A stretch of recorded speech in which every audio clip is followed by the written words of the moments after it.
Please gather around. We'll start the walkthrough from this side of the gallery.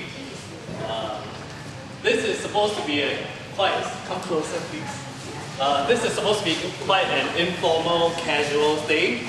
So if you have any questions at any point in time, please ask. For those people who came expecting a performance, somebody SMS'd me yesterday, asked me if I'm taking up clothes. No, I'm not. This is not, for those who came expecting a performance, I'm sorry, you might be a little bit disappointed. Today, the performance, I will explain later, but it will involve your participation if you are interested. Yeah, it's not compulsory, and I wouldn't enforce it. If you're interested and willing to join in, you're more than welcome to do so. Okay. My name is Zihan, for those who don't know. I'm the person who for this particular iteration of this exhibition, I would say I'm the artist-archivist, so artist/archivist in a way. How many of you is the first time you are in this space or encountering this particular exhibition? Okay, we have 2 people here, 3, 4, 5, 6. Okay, for the rest of you, I recognize some faces from opening night, so you would know the nature of the performance. The rest of the people, second time maybe? Yeah? Okay, so maybe just for the benefit of those who are in this space for the first time and not familiar with the context around this particular exhibition, the very brief explanation is here, but just how do I summarize 20 years in 10 seconds? The genesis of how this exhibition came about is in response to my reenactments of a particular piece in Singaporean performance art history, if you can call it that, because it's quite short still compared to other countries. It's of this piece by Joseph Ng, titled Brother Kane. The last 2 years, since 2011, I've been investigating, researching, reenacting in certain instances segments of his performance or his practice. And feel free to ask any questions at any point in time. Okay. If you all want to come in, or okay. Let's give them some time to ask them pieces of paper. So I first reenacted the piece in Chicago when I was doing my master's in 2011, in March. Then I posted the video online. There were a few comments around it. And the very first iteration was a very straightforward reenactment based on account provided by Ray Langenbach. And his name should be very familiar as we proceed on in this exhibition. And any of you can just grab any of the grey chairs and take a seat if you want to, okay? I'm sorry there isn't enough to go around, but there should be more than adequate for people who are needing a seat. And the second time I did it was back in Singapore after I completed my studies in February 2012. And that time, beyond just a straightforward reenactment, what I did was that I decided to provide separate accounts from different perspectives. One of which was the media's account. There was a video playing, or a video documentation of my performance in Chicago playing real time as I reenacted the piece in the space itself. And of course there are certain deviations. Some were artistic, aesthetic choices. Some were restrictions based on licensing conditions. I will not go into detail for that, but if you are interested, you can ask me later. And after completing that particular performance, I still feel that inadequacy in addressing this particular issue, and I ended the last year in 2012 with an exhibition at Substation, where I put my materials next to research materials. Some of these books were in those spaces, and the exhibition was titled Archiving Kane. So from there, I was invited by Substation to do a project with them, which is their Associate Artist Research Program. And they wanted me to investigate some, or to embark on some research practices. And initially I was saying, okay, enough of Brother Kane, you know, it's time to take a break. And a lot of people after that exhibition say, okay, you should move on. They'll write like little notes like, good exhibition, but please move on, or please think of some new ideas, or something like that. Which was kind-hearted, but also, yeah, a bit ambivalent in a way. But from then on, I was saying, okay, I have to embark on something new. So I proposed several projects, and you can ask Chris from Substation. I proposed like 5 proposals, different iterations, different ideas, all researching into Singaporean contemporary art. And then somehow a meeting happened earlier this year where Ray, Langenbach, Susie Lingham, who are all players, and you might recognize some of the names on the board, Li Wen, who is a performance artist, the installation is in the front here. Alvin Tan from Necessary Stage, his articles are over there. And Jennifer Teo from Post Museum and P10. Yeah. We came together as a group and we wanted to investigate what are we going to do for the 20th anniversary of Artists General Assembly, which is the event that Joseph performed this particular performance at.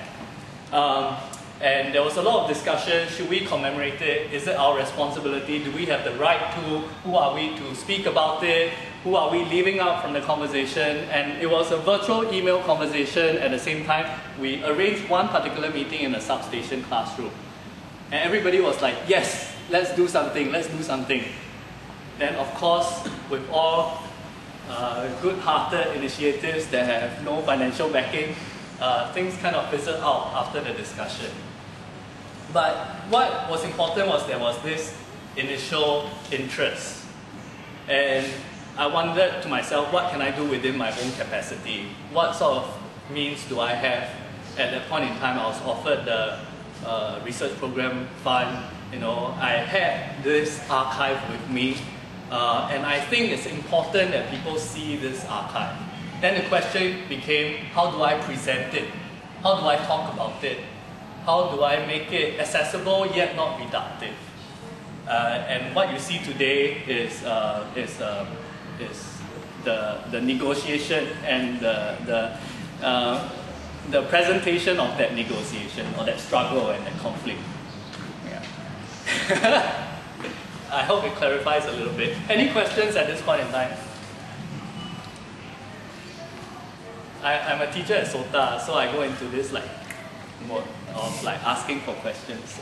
So pardon me. So what you see in front of you are all materials from Ray Langenbach.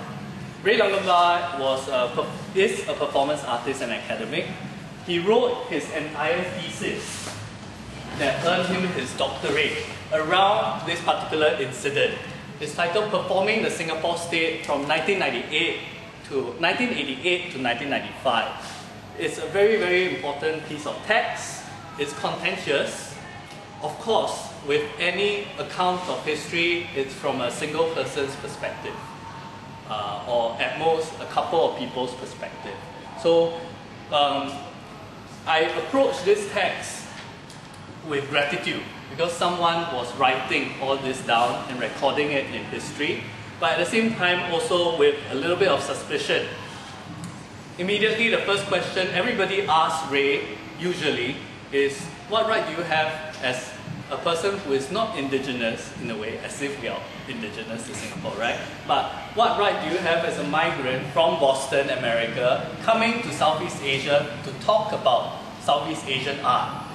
What lens are you framing it from? How do you view local art? Why are you contextualizing it in certain ways? Yeah?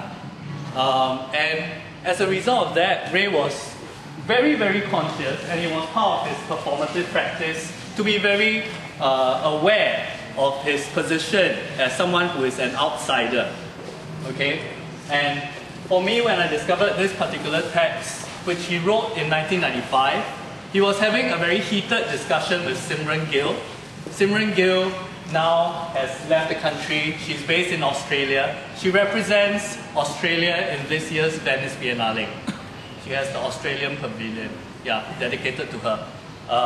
Yeah, so she has come a long way. She's very acclaimed. You can see some of her works collected by the Singapore Art Museum. But at that time, she was asking Ray all the questions that we did.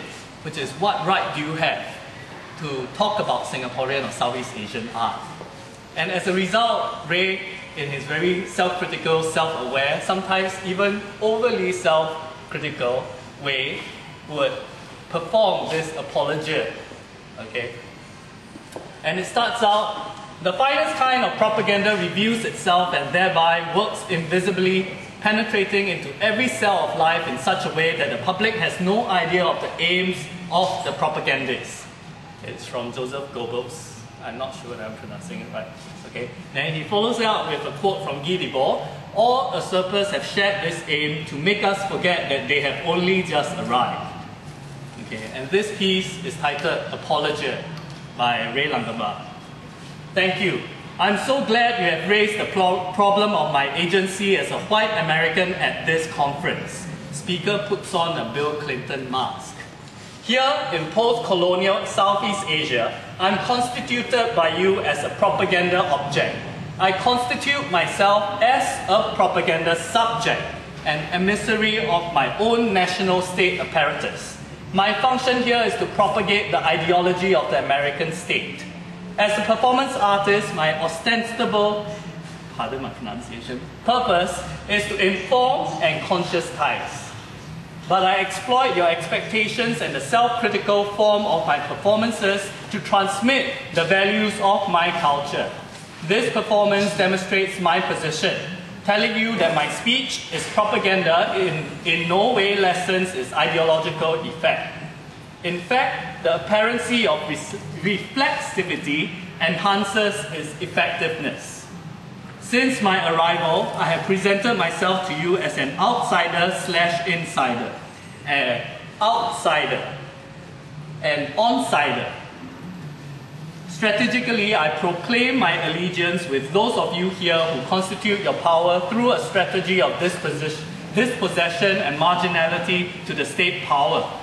For those of you who strategize your disposition, I propagate an image of the Singapore state as the other, to be struggled against, to be opposed, to be disciplined through education. In my discourses, I represent the state as coherent, totalized, autocratic, humorless, and severe. I draw parallels between the most reactionary factions in the United States government and the government in Singapore, as if this is a most damning indictment. Raised on the honey milk dispensed by the post-war Disney Eisenhower propaganda machine of the 1950s, followed by the middle-class social upheavals of the 60s, I am conditioned to transform civil society into a cartoon of bourgeois revolutionary struggle. My cartoon tells the tale of the conscientized artist creating critical art in the shadow of the spectacle of the late state capitalism Scrooge attacked by his prankster grandchildren. It highlights those aspects of performance art which are critical but not revolutionary. I focus only on the grey zone of the liberal, humanist and the enlightened, deleting the anarchist, the reactionary, the fascist, the soporific, the idiotic. Rather than produce an ideological critique of performance artists as agents complicitous with the political and civic culture, I offer a simplistic picture of the Singapore state as oppressor and artists as the marginalized oppressed. Finally, I negotiate a global project implying that all societies are like all others. In other words, like my own. Like the Purloined Letter and Edgar Allan Poe's story, in which the thief hides by placing it in plain view, my covert action functions as spectacle. By revealing my ostensible intentions to you, I instill a meta-imperialist discourse, one paradoxically conscientized to its own imperialist intentions. By anticipating your critique of my presence here, I co-opt your rhetoric, removing your sting. My discourse takes the form of a logic virus that by simulating the structures of your critique in it, eliminates any resistance to its intrusion. My logic virus blurs the distinction between your own cultural rhetoric and the discourse of late global capitalism. It functions as propaganda for universal ideology, universal because it's unopposed, unopposed because it's overlooked, overlooked because there's no attempt to conceal it. And he ends with this particular line, which I quote in the statement: "You were never indigenous, and I was never a foreigner. Yeah. So he terminates his performance there. So I read that out in its entirety because that will give you a sense of how Ray is like as a person. And inhabiting his words somewhat awkwardly because they were written for him. But Ray, personally, if you do know him as a person, he's always ready to declare that he is dyslexic in a way, and